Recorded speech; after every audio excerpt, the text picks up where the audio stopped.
आज के लेक्चर में जो डाइस वाला चैप्टर है इसको कंटिन्यू करते हैं। तो यहाँ पर जो नेक्स्ट टॉपिक है इसको लिखो, पासे के अंतर्गत। पासे के अंतर्गत सामान्यतया 3 प्रकार के प्रश्न पूछे जाते हैं। 3 प्रकार के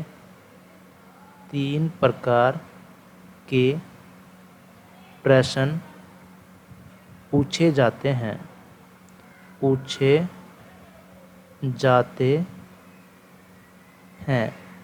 तो यहाँ पर जो पहला टाइप है इसको लिखो, जब दो पासों की हमें स्थिति दी हुई होगी उसमें जो एक सतह है उस पर जो नंबर अंकित होगा वो क्या होगा, समान। तो इसको हम क्या बोलते हैं, वन सरफेस कॉमन।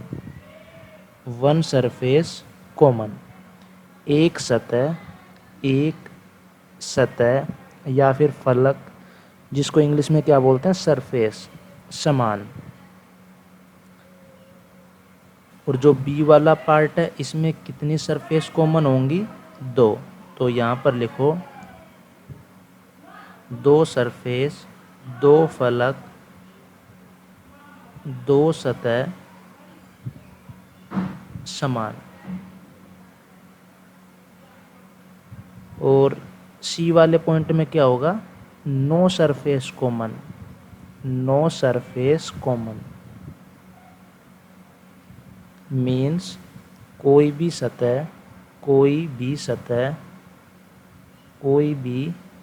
सतह समान नहीं। इसको हम क्या बोलते हैं, नो सरफेस कॉमन। तो यहाँ पर इनकी एक एक की विस्तार से एक्सप्लेनेशन देखते हैं कि किस तरीके से इनसे संबंधित जो प्रश्न है उनको हल किए जाते हैं। तो यहाँ पर लिखो उदाहरण नंबर 1, या फिर ऐसा लिख लो, उदाहरण के रूप में इनको देखते हैं। जैसे मान लो सबसे पहले जो उदाहरण कर रहे हैं वो कौन सा है, वन सरफेस कॉमन का। तो यहाँ पर जो हेडिंग है वो लिख लो वन सरफेस कॉमन। तो इसमें देखिए, मान लो हमें पासे की स्थिति जो है वो गिवन है इस तरीके से। यहाँ पर देखो ये एक पासा है और इसी पासे की दूसरी स्थिति हमें दे रखी है कुछ ऐसे। और यहाँ पर जो नंबरिंग है वो कुछ ऐसे है, यहाँ पर 2, यहाँ पर 3, यहाँ पर 4, यहाँ पर 2, यहाँ पर 5 और यहाँ पर क्या है, 6। तो आपको क्या करना है, देखो जो कॉमन नंबर है उसको पकड़ो पहले, ये है। अब यहाँ पर आप क्लॉकवाइज घूमना है आपको, ठीक है। मतलब ऐसे लिखना है, देखो पहले पासे का यहाँ पर क्या है, 2 और यहाँ पर भी क्या है, 2। अब यहाँ पर आपको क्लॉकवाइज चलना है। तो पहले पासे में 2 के बाद क्या आएगा, 3 और फिर क्या आएगा, 4। ऐसे ही जो दूसरा पासा है उसमें क्या आएगा, 5 और 6। देखो ये जो डायरेक्शन है ये क्या होती है, क्लॉकवाइज। जो घड़ी की दिशा होती है उसको क्या बोलते हैं, क्लॉकवाइज। और ये जो डायरेक्शन है घड़ी की दिशा के विपरीत, इसको हम क्या बोलते हैं, एंटी क्लॉकवाइज। इसको क्या बोलते हैं, क्लॉकवाइज। तो आपको क्लॉकवाइज चलना है ऐसे, इस डायरेक्शन में, ठीक है। तो यहाँ पर देखो, अब जो सतह आ गई ना, ये सतह जैसे मिल गई, ये आपस में क्या है, विपरीत सतह। 3 और 5 आपस में क्या है, विपरीत सतह। 4 और 6 क्या होंगी, आपस में विपरीत सतह। और जो बच गई, देखो 2 के साथ अब क्या बच गया, 1। तो 2 और 1 जो बच गया वो किसके विपरीत होगा, 2 के विपरीत। तो ये क्या होंगी, विपरीत सतह।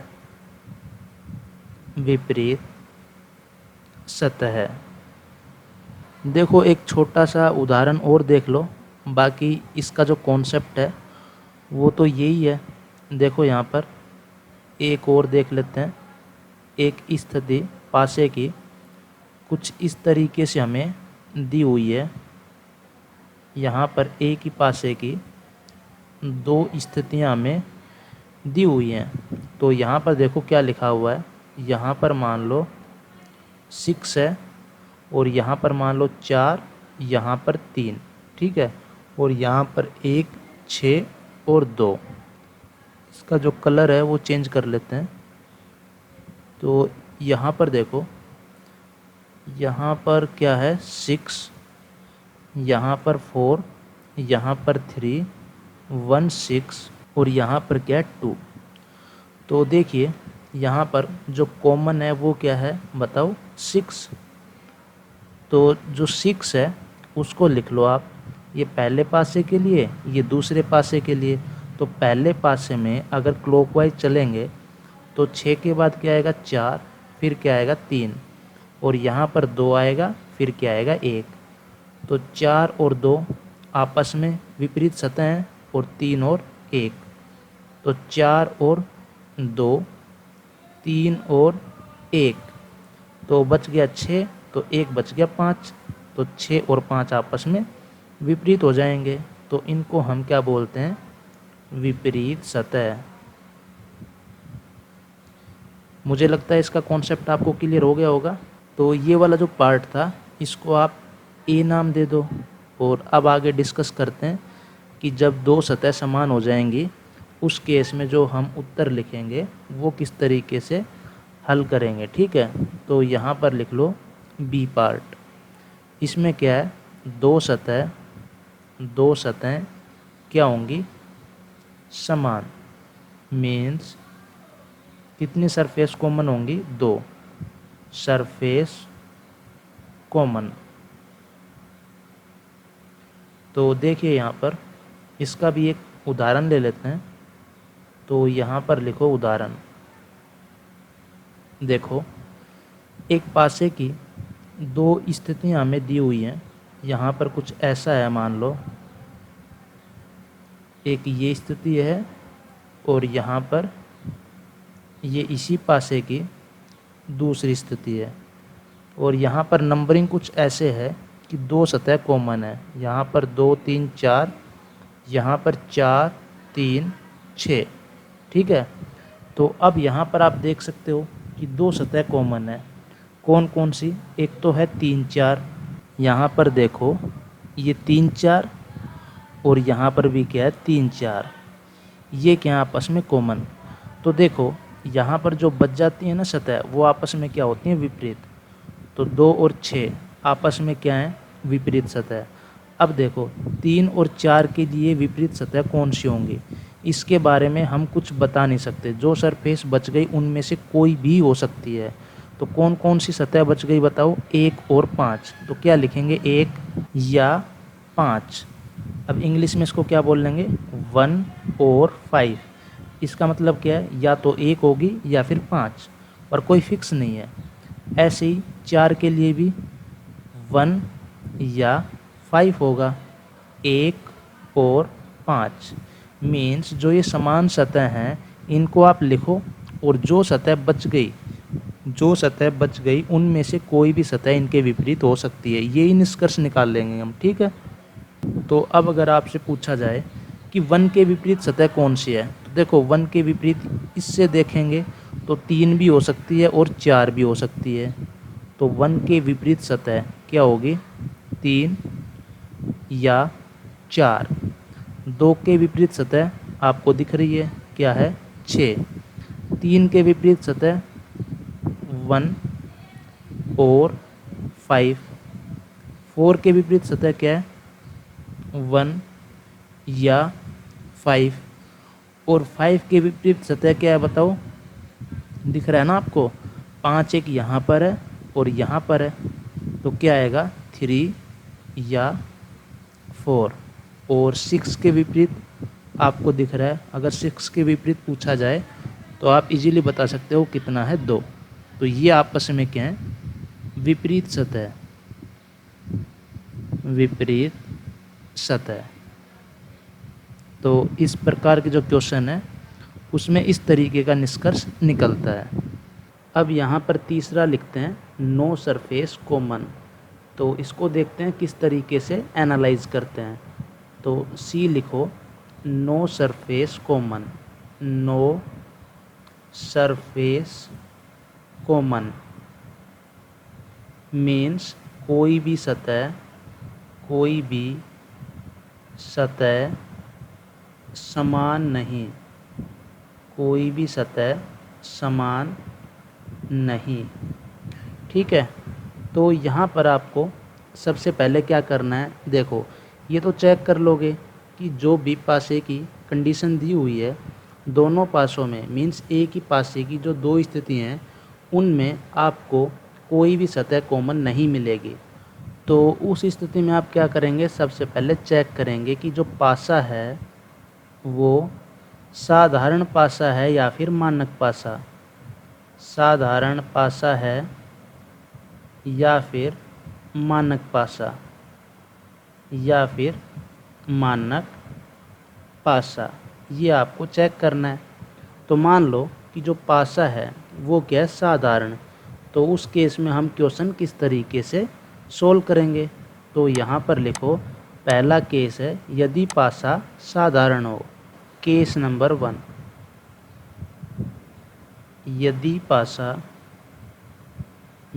पासा साधारण हो, तो इसमें देखो आपको मान लीजिए ये स्थिति दी हुई है,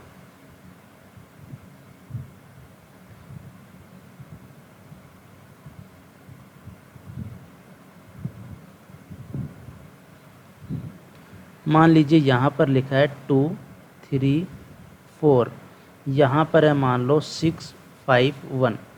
तो देखो यहाँ पर क्या है 2 3 4, यहाँ पर क्या है 1 5 6, तो कुछ भी कॉमन नहीं है, तो इसमें कोई भी सतह समान नहीं है। ठीक है, अब आपको चेक करना है कि पासा क्या है, साधारण या फिर मानक।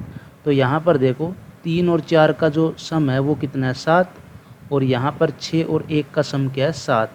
इसका मतलब जो पासा है वो क्या है, साधारण पासा। और ये हमने लिखा हुआ है केस नंबर 1 में, यदि पासा साधारण हो। तो इसके लिए जो विपरीत सतह निकालने का जो तरीका है वो यहाँ पर लिखो। ये प्रोसीजर है कि जो टॉप सतह हैं वो आपस में क्या होंगी, विपरीत, और एक की लेफ़्ट दूसरे की राइट। और मतलब ऐसा मान सकते हो कि जैसे पहला है उसकी लेफ़्ट दूसरे की राइट, और जो पहले की राइट है वो दूसरे की लेफ़्ट। मतलब कहने का एक ही मतलब है, समझ गए होंगे आप। तो यहाँ पर देखो जो टॉप है वो क्या है, 3 और 5, ये आपस में क्या होंगी, विपरीत। पहले की लेफ़्ट क्या है, देखो सिंपल सी बात है 2, दूसरे की राइट क्या है 1, पहले की राइट क्या है 4, दूसरे की लेफ़्ट क्या है 6, ये आपस में क्या है, विपरीत सतह। ये आपस में क्या है, विपरीत सतह। तो ये तो समझ में आ गया होगा कि यदि पासा साधारण है तो काफ़ी सिंपल तरीके से आप इसको हल कर सकते हैं। अब यहाँ पर आ जाओ केस नंबर 2 पर। इसमें हम क्या डिस्कस करेंगे, अगर पासा मानक हो, यदि पासा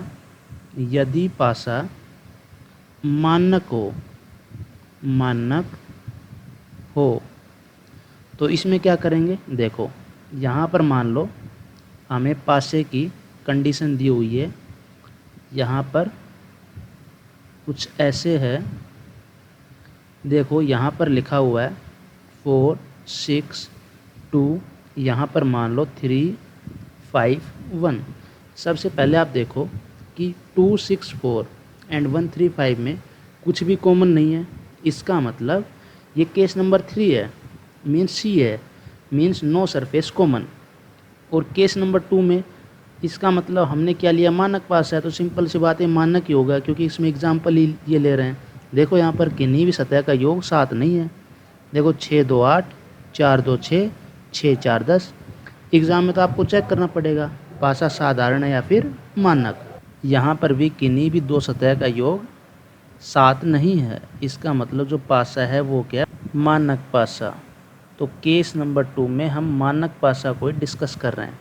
तो जो मानक पासा है उसकी हमने विशेषता बताई थी कि जो विपरीत सतह हैं, विपरीत सतहों का योग, विपरीत सतहों का योग आपको क्या मिलेगा?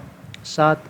तो 6 के विपरीत सतह क्या होगी बताओ? 6 और 1 7 होता है, तो विपरीत क्या होगा? 1। 2 के विपरीत क्या होगी बताओ?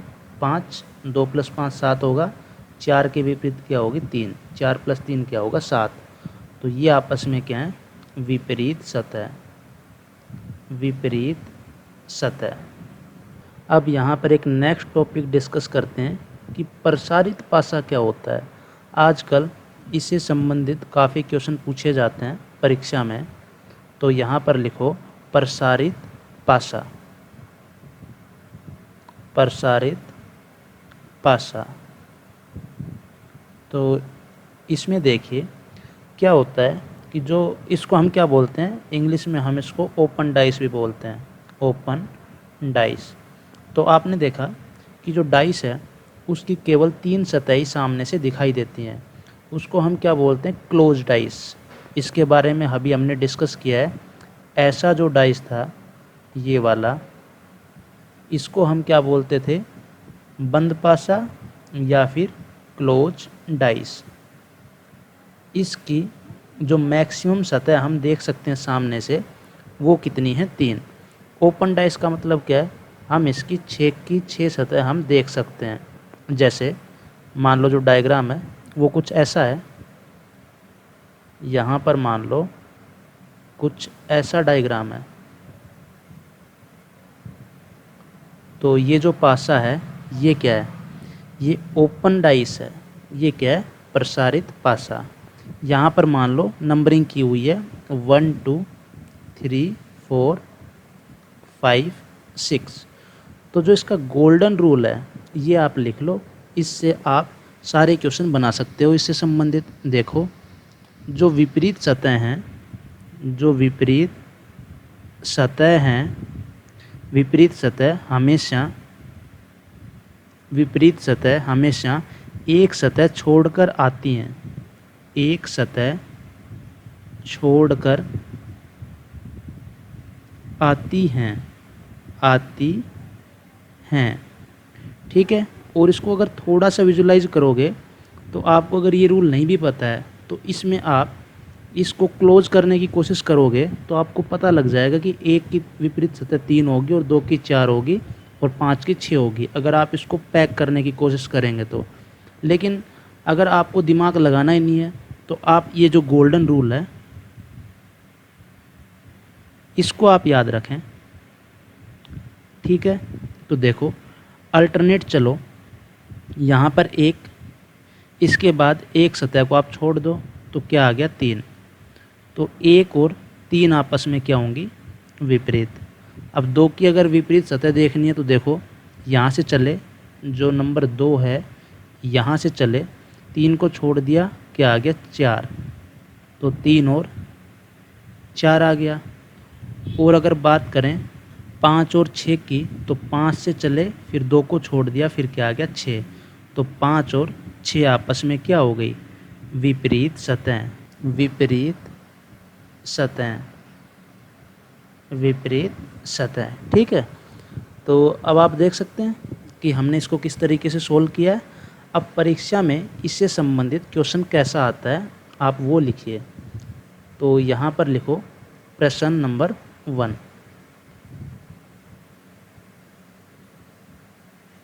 देखो यहाँ पर क्या होता है, आपको प्रश्न आकृति दी हुई होगी और आपसे पूछेगा कि उत्तर आकृति कौन सी होगी। तो देखिए कुछ ऐसी आकृति दी हुई है हमें, यहाँ पर कुछ ऐसा हमें दिया हुआ है। यहाँ पर मान लो लिखा हुआ है A B E F और यहाँ पर मान लो C D, A B C D E F। ठीक है। और उत्तर आकृति मान लो कुछ ऐसे दी हुई है हमें, मान लो ऐसा कुछ है A पार्ट, यहाँ पर B पार्ट है, ये वाला C पार्ट है और यहाँ पर D पार्ट। और यहाँ पर कैसे लिखा हुआ है सरफेस पे, इसको देखो। यहाँ पर मान लो ए बी सी लिखा है, यहाँ पर मान लो बी ई एफ लिखा हुआ है, और तीसरे मान लो ए बी ई लिखा हुआ है, इसमें सी डी और बी लिखा है। तो यहाँ पर इस क्वेश्चन को करने का जो तरीका होता है वो क्या होता है कि आप विपरीत सतह निकाल लो।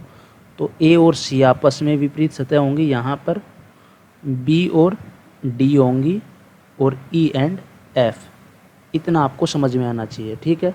अब देखो, ए और सी अगर विपरीत सतह हैं तो अगर ए दिखाई देगी तो सी नहीं दिखाई देगी, क्योंकि वो तो उसके विपरीत है। तो पहला ऑप्शन क्या हो गया, गलत। यहाँ पर ए और सी हमें दिखाया हुआ है, ठीक है।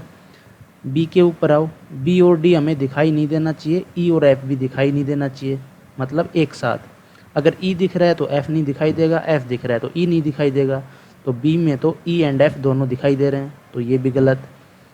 अब यहाँ पर ऑप्शन नंबर सी देखो, ए और सी यहाँ पर नहीं है, बी और डी भी नहीं है, ई एंड एफ भी नहीं है। तो option C is our correct answer. अब ऑप्शन नंबर डी में देखो, यहाँ पर बी और डी एक साथ हमें दिखा दिए गए, तो इसका मतलब ये भी क्या है, गलत, क्योंकि बी और डी आपस में क्या है, विपरीत सतह। ये तो एक साथ हमको दिखाई नहीं दे सकती, इसलिए यहाँ पर ये भी क्या है, गलत। तो ऑप्शन सी क्या है, करेक्ट आंसर, क्योंकि इसमें कोई भी विपरीत सतह एक साथ नहीं है। तो इसका आंसर क्या होगा, सी होगा। अब यहाँ पर ओपन डाइस को ही एक दूसरी फॉर्म में देखते हैं। देखो, रूल तो यही लगेगा, लेकिन ओपन डाइस आपको किसी भी प्रकार से दे सकता है। तो मान लो कुछ इस तरीके की आकृति आपको दी हुई है, मान लो कुछ ऐसा दिया हुआ है।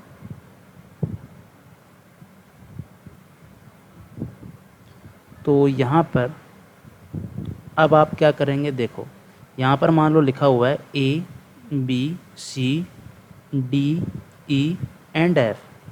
तो यहाँ पर अगर विपरीत सतह की बात करें तो देखो, अगर एक की विपरीत सतह निकालें तो क्या आएगा, एक की विपरीत सतह क्या आएगी, देखो बी को छोड़ना पड़ेगा, क्या आएगा, सी।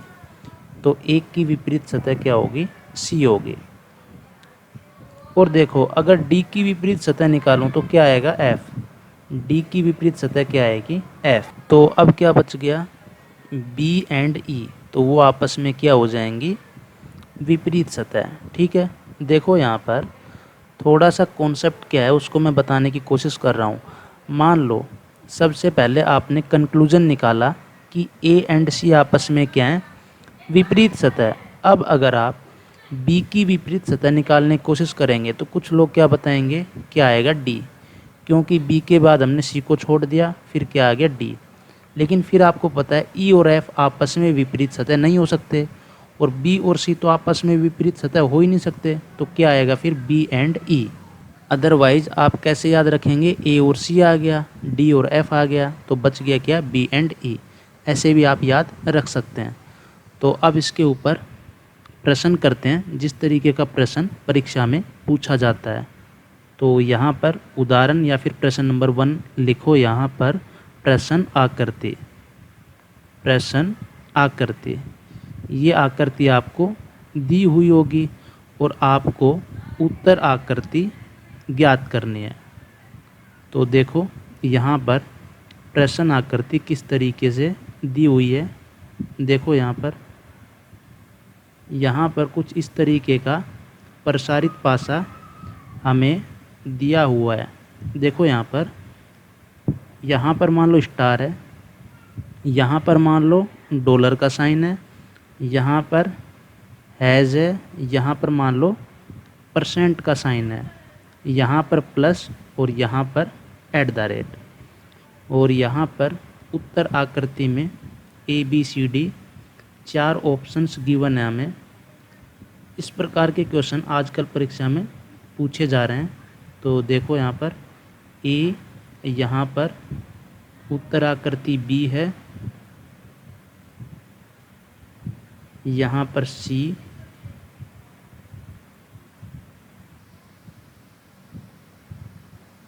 और यहाँ पर लास्ट ऑप्शन क्या है, डी। यहाँ पर मान लो स्टार हैज़ और क्या है मान लो डॉलर, ठीक है, इस सरफेस पर।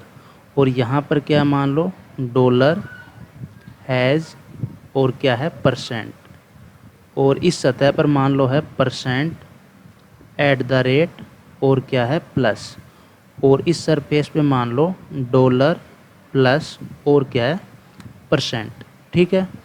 तो सबसे पहले आपको क्या करना है, विपरीत सतह निकालनी है। तो स्टार और हैज़ एंड यहाँ पर percent and at the rate, बच गया क्या डॉलर एंड प्लस का साइन। तो ऑप्शन ए पर आओ, यहाँ पर स्टार और हैज़ दिखाया हुआ है, मीन्स ये गलत हो गया। यहाँ पर ऑप्शन नंबर बी में देखो, डॉलर के साथ क्या नहीं आना चाहिए प्लस, वो नहीं है, ठीक है। परसेंट के साथ क्या नहीं आना चाहिए एट द रेट, वो नहीं है, ये भी ठीक है। अब क्या आ गया हैज़ के साथ स्टार नहीं आना चाहिए, वो भी नहीं है, means option B is our correct answer. अब ऑप्शन सी पर आओ, इसमें देखो क्या मिस्टेक है, परसेंट के साथ क्या नहीं आना चाहिए एट द रेट, वो तो इसमें दिया हुआ है, तो ये गलत हो गया। ऑप्शन डी पर आओ, ऑप्शन डी में डॉलर के साथ क्या नहीं आना चाहिए, डॉलर के साथ प्लस नहीं आना चाहिए, तो दिया हुआ है, तो ऑप्शन डी भी क्या है गलत। तो option B is our correct answer. समझ में आ गया। तो इस तरीके की क्वेश्चंस की आगे भी प्रैक्टिस करेंगे। तो आज के लिए इस क्लास को यहीं पे समाप्त करते हैं। धन्यवाद।